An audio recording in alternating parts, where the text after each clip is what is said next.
If you're a fan of older episodes of SourceCast, specifically where I spent week after week on a specific topic, belaboring certain data points, you're really going to like this week's episode. As the week progressed, and I was thinking of potential topics, the Meltdown and Spectre issues continue to be the headline news. And one of the primary reasons why I'm dedicating yet another episode to these topics is because I think there was some misinformation, or at least some confusing information about how customers are impacted, what processors are impacted, and also there are some lessons learned about how this information is being shared with other chip makers and software makers and how these patches should be released. So this week we are waning from the Spectre's embrace. Yeah, that was a little poetic, wasn't it?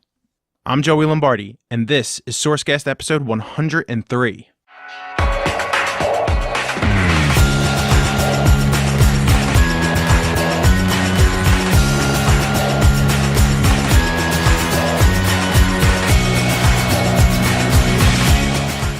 Before I get to the main story, I'd like to cover another news topic. No, it will not be acquisitions.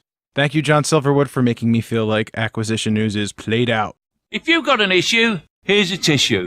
This other topic that I want to cover is news that IBM may be repurposing tens of thousands of global services employees and potentially eliminating 10,000 global service employees through attrition. If you're a fan of this podcast, or if you've been following the blogs for the last few years, you know that I have an affinity for IBM. I like all of the old IT companies. I don't want to see bad things happen to them. And all of us who are in the IT industry, we're always reading about how the old giants are making way for new ones, and eventually even the Facebooks and the Googles of the world who are dominating today will disappear at some point in the future. But to counteract that point, I recently watched a video of a Japanese traditional hotel that has been in the same family for thousands upon thousands of years. I'm just trying to give you a sense of why I root for the HPs and the IBMs, and I'd like to see them stick around for another 100 years. That being said, even though IBM has recently gotten some good stock performance in news, and I'm talking within the last 6 or 7 weeks, there's still a lot of concern as to whether or not their artificial intelligence and blockchain business strategies will help offset in the other areas where they're currently losing to other firms. And that's what I'm homing in on. As there's news of IBM repurposing employees to other core business areas, and that they are also further reducing staff, IBM is still attempting to win business in these areas.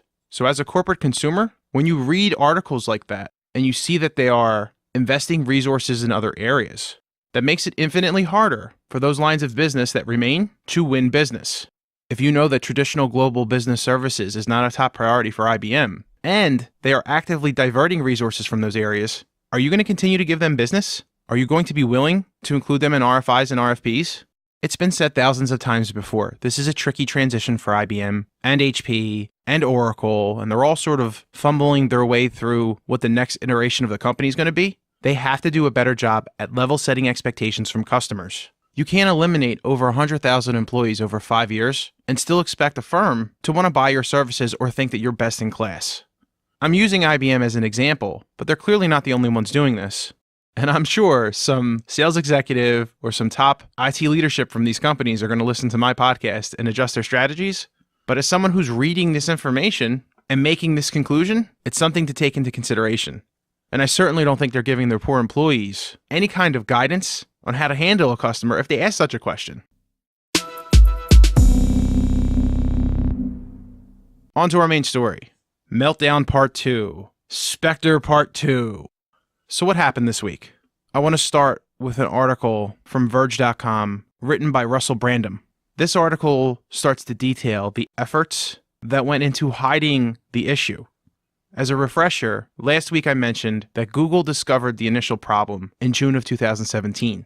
But over the course of the summer, the people working on this patch started to communicate the information to interested parties. I'm going to cut to the chase. In situations like this, there is a canary in the coal mine, and it's Linux.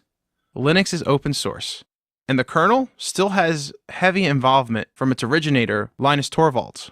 This Verge article starts to lay out that Linus was tipped off to make modifications to the Linux kernel, and what apparently happened, a Linux update was released, and then shortly afterwards, a patch was released to address this particular Spectre and Meltdown problem, and it raised a lot of red flags within the open source community.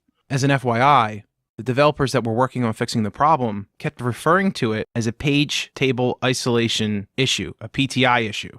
So that's how they were sort of skirting around directly calling it a vulnerability. And as I mentioned last week, there's a reason why companies like Google, when they find a flaw in Intel or Microsoft's code, they wait a little while before it's released to the public, and that's so the companies can work on patches and not tip off hackers to potential exploits. But as you can see, this gets complicated when you're dealing with open source, and also as companies start to spread the information to interested tech parties so they can create patches. By December, university students and researchers started to sniff out the problem and were making inquiries to Intel. So they knew it was only a matter of time before they had to go public, which is why we got the press release last week. But perhaps that was even too soon. Now that the information was public, there was pressure on the company to release a patch, which they did, and they're full of problems. According to the Wall Street Journal, there are bugs in the Intel patch. They're not security issues, but they're causing unforeseen performance problems. To quote the Wall Street Journal article, Intel advises consumers to use firmware updates available from their computer makers, but is also advising computer makers and cloud providers to hold off from using Intel firmware updates. The logic is because Intel processors are so widely used, there could be unforeseen business use cases that the company just wasn't aware of that a patch could break or dramatically impact. Outside of Intel, there were reports that AMD processors were not impacted by these two vulnerabilities. While that is true with Meltdown, apparently the AMD processors could be impacted by Spectre. AMD has now started issuing their own firmware updates to address the Spectre issue. I suppose the good news is AMD's Radeon GPU, those chips are not impacted by either issue because they don't use speculative execution. So while AMD is issuing patches for Spectre, Microsoft also started patching AMD processors within Microsoft Windows. And in some older systems, circa 2009, which people may still be using, the Microsoft patch is bricking computers. So while there aren't security issues with AMD, there are still vulnerabilities that have to be patched. Intel is still patching. And what does that mean for performance? Not good news. The Verge article that I mentioned earlier, with some of the conversations that they were having with computer specialists, they were seeing a 17% reduction in CPU performance. Intel is publicly saying that there will be performance impact, but they're saying it caps out at 8%. So if the Verge article is right, that is more than double what Intel is publicly stating.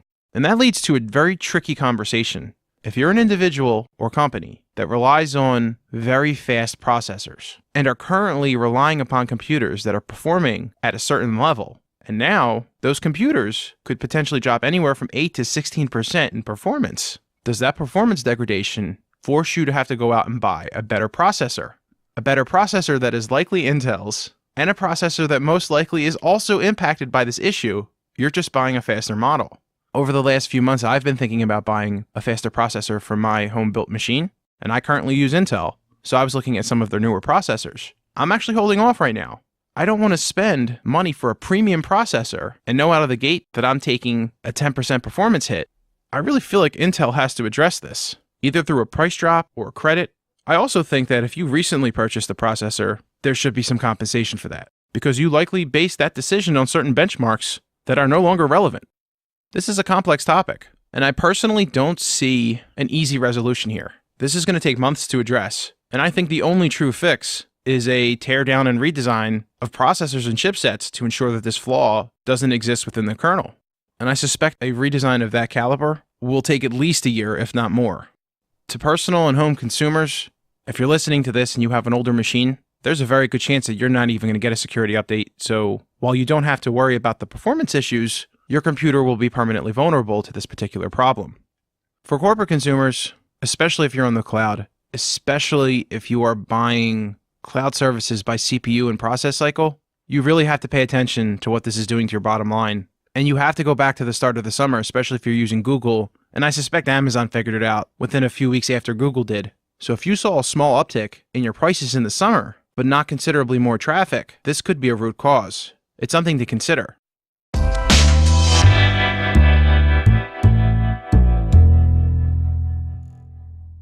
Sorry to be the bearer of bad news and the creator of more work, but I hope this information is useful and helps you avoid any potential computer risk in the future.